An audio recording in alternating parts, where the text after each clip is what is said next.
Hello అండి, నేను ఒక పౌడర్ చేసి చూపిస్తున్నాను చూడండి. ఈ పౌడర్ ఎప్పుడు మన ఇంట్లో ఉండవలసిన వస్తువు. ఇది చాలా బాగుంటుంది. ఈ పౌడర్ ఉందనుకో మనం ఎందులోనైనా వాడుకోవచ్చు. నేను శొంఠి, మిరియాలు, యాలకుల పౌడర్ ఇది 100 గ్రాముల శొంఠి తీసుకున్నాను, 50 గ్రాముల మిరియాలు, 10 గ్రాముల యాలకులు ఇవి వేసి పౌడర్ చేశాను. ఈ పౌడర్ చాలా రోజులు నిల్వ ఉంటుంది, ఎప్పటికీ పాడవదు. మన ఇంట్లో ప్రతిరోజు ఉండాలి, వాడుకునే వస్తువు ఇది. టీ తాగే వాళ్ళకి ముఖ్యంగా చాలా టేస్ట్గా ఉంటుంది. అల్లంకు బదులు ఈ పౌడర్ వేసుకొని తాగారనుకోండి, దగ్గది ఉండదు, బాగుంటుంది. పాలు తాగే వాళ్ళకి చిటికడంత పాలల్లో ఈ పౌడర్ వేసిస్తే పెద్దవాళ్ళకి కానీ పిల్లలకు కానీ మంచి ఆరోగ్యకరం.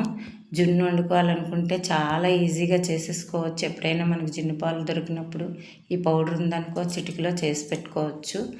చాలా ఈజీ అండి.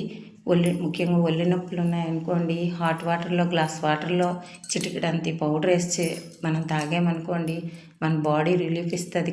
ట్రై చేయండి, అంతే.